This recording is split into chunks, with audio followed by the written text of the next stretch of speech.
میرا نام محمد رضوان ہے. I am the senior faculty member here at Peak college Peshawar. جیسے کہ ہماری اس پوڈ کاسٹ کا موضوع ہے اپنے اسٹوڈنٹس کی ہائی لائٹس بیان کرنا، ان کی اچیومنٹس کو بیان کرنا.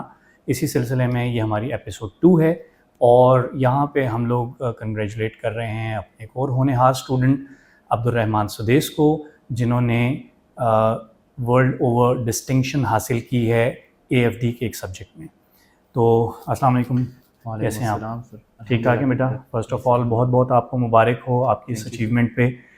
تو بتائیے گا تھوڑا سا کیا فیلنگ آپ کی تھی جب یہ آپ کو رزلٹ ریسیو ہوا؟ بلکہ رادر میں کہوں گا رزلٹ تو اسی دن مل جاتا ہے، لیکن یہ ڈسٹنکشن تو کچھ ٹائم کے بعد آتی ہے. تو جب آپ کو ای میل ریسیو ہوئی تو آپ کی کیا فیلنگس تھیں؟ So first of all I was really happy. بہت خوش تھا میں اس ٹائم پر، کیونکہ میں یہی انتظار کر رہا تھا. مارکس تو میرے آلریڈی آ چکے تھے، مگر ای میل کا میں ویٹ کر رہا تھا. ایکسپیکٹیشن بن جاتی ہے، ایکسپیکٹیشنس تھی میری، اور جب وہ ایکسپیکٹیشن ریئلٹی کے ساتھ میٹ کرتی ہے تو خوشی بہت زیادہ ہوئی تھی. صحیح زبردست. تو کس کو سب سے پہلے آپ نے انفارم کیا؟ سب سے پہلے میں نے اپنے ابو کو انفارم کیا تھا، کیونکہ میرے لیے جو ہے ان کو انفارم کرنا بہت زیادہ ضروری تھا. زبردست. تو کیا ان کی کیا فیلنگس تھیں؟ He was also really happy. بہت زیادہ خوش تھے وہ، اور مجھے کنگریچولیٹ بھی کیا اپنی طرف سے. ٹھیک. شاباش بھی بہت دی، شاباشی دی کہ ہاں اسی طرح محنت کرتے رہو، اور دعا بھی دی کہ اگلے پیپر میں بھی تمہارے اس طرح کامیابی حاصل ہو تمہیں. زبردست.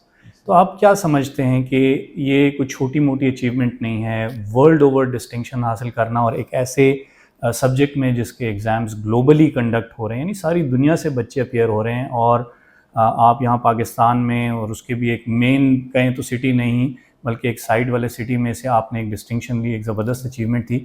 تو اس کے لیے آپ کی بڑی محنت آپ کے بیچ میں شامل ہوگی. تو آپ کا کیا اسٹڈی روٹین رہا، کیا پیٹرن رہا؟ سر اسٹڈی روٹین تو اس طرح کوئی ٹائم کے لحاظ سے میرا خاص روٹین نہیں ہے، مگر ہاں ایک بات ضرور ہے کہ کنسسٹنسی میں رکھتا ہوں اپنے اندر. مطلب جو بھی کام میں ادھر کلاس میں پڑھتا ہوں یا کوئی ٹاپک ہمارا کور ہوتا ہے تو میں جا کے ریوائز ضرور کرتا ہوں. صحیح. اگر اسی رات نہیں تو کل جب دن شروع ہوتا ہے کلاسز سے پہلے میں ریوائز کر لیتا ہوں، مگر چھوڑتا نہیں ہوں. صحیح. یعنی آپ نے ایک بیلنس رکھا ہوا ہے اپنی اسپورٹس وغیرہ یا باقی ایکٹیویٹیز کے ساتھ، آپ نے اسٹڈیز کا بھی بیلنس رکھا ہوا ہے. ٹھیک ٹھیک. اور اس حوالے سے آپ کیا سمجھتے ہیں کہ کالج کی کیا کنٹریبیوشن یا آپ کے ٹیچرس کی کیا کنٹریبیوشن رہی آپ کی اس اچیومنٹ میں؟ سر کالج اور جو ادھر کا انوائرمنٹ تھا اس کی بہت زیادہ کنٹریبیوشن تھی، اور اس لحاظ سے کہ ٹیچرس کی جو ٹیچنگ میتھڈس تھے وہ بہت ماشاء اللہ سے I was really satisfied with that. And اس کے علاوہ یہاں کا ماحول جو تھا، کیونکہ یہاں پر لائبریری میں خاص کر اسٹڈی کرنا میرے لیے بہت اچھا تھا.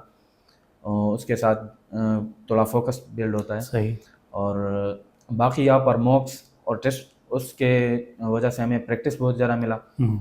وہ کویسچنز جب ہم بار بار کرتے تھے ہمیں اس طرح کے آئیڈیا ہو جاتا تھا کہ ایگزام میں کس طرح کے کویسچنز آنے والے ہیں، کس طرح ہمیں ایگزامن کیا جائے گا. اور اسی کے ساتھ جب پریکٹیکل موکس ہمارے ہوتے تھے لیب میں تو تھوڑی وہ کانفیڈنس بھی بلڈ ہو جاتی تھی. مطلب ہم اسی انوائرمنٹ میں ایگزیکٹلی پہلے سے اگر ٹیسٹ دے دے یا کوئی اسی طرح کا موک ایگزام دے دے تو پھر پیپر میں پریشر اتنا نہیں ہوتا. کیونکہ پیپر میں جو ہے اکثر اسی طرح ہوتا ہے کہ بندے کو آ رہا ہوتا ہے سب کچھ، مگر پریشر کی وجہ سے اکثر غلط ہو جاتا ہے. تو پریشر ہمارا موکس کی وجہ سے اور ٹیسٹ کی وجہ سے وہ تقریباً ختم ہو گیا. زبردست. مطلب یہ کہ آپ یہی سمجھتے ہیں کہ اسٹوڈنٹس کو بھی، جو بھی آنے والے اسٹوڈنٹس ہیں ان کے لیے بھی شاید یہی مشورہ آپ کا ہوگا؟ سر بالکل.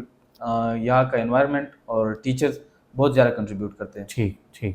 اور دوسرا مجھے بتائیے کہ کلاس میں اٹینڈنس اور ریگولیرٹی کے حوالے سے آپ کیا کہنا چاہیں گے؟ سر ریگولیرٹی یہ بھی ضروری ہے اور بہت زیادہ ضروری ہے، کیونکہ اگر ایک ٹاپک ہم سے مس ہو جائے بعد میں اگر ہم خود کر بھی لیں تو اس کا اتنا زیادہ فائدہ نہیں ملتا جتنا سر اگر پڑھائے اور وہ سمجھائے کلاس میں. کیونکہ اس میں کلاس میں اگر ہمارے ذہن میں کوئی کویسچن نہ آ رہا ہو، کوئی اور وہ کویسچن پوچھ لے سر سے، اس کے ساتھ ہمارا بھی کلیئرٹی آ جاتی ہے. بالکل صحیح. اس کے علاوہ آن دی اسپاٹ جو کویسچنز آ رہے ہوتے ہیں ذہن میں، یا جس طرح مائنڈ انوالو ہوا ہوتا ہے اسٹڈیز میں، تو اگر ہم اکیلے اسٹڈی کر رہے ہوتے تو اسی طرح کا نہیں آتا. صحیح. تو اگر کلاس میں ریگولیرٹی ہو تو ٹاپکس اور جو اسٹڈیز ہوتی ہے وہ آسان ہو جاتی ہے ہمارے لیے. صحیح صحیح. چلیں ٹھیک ہے. Thank you very much Sudais. آپ کو اگین بہت بہت مبارک ہو، اور آئی ہوپ انشاءاللہ ہمارے یہ اس طرح کے پوڈ کاسٹ آپ کے ساتھ فیوچر میں بھی جاری رہیں گے. انشاءاللہ. Thank you very much. بہت شکریہ. ویلکم.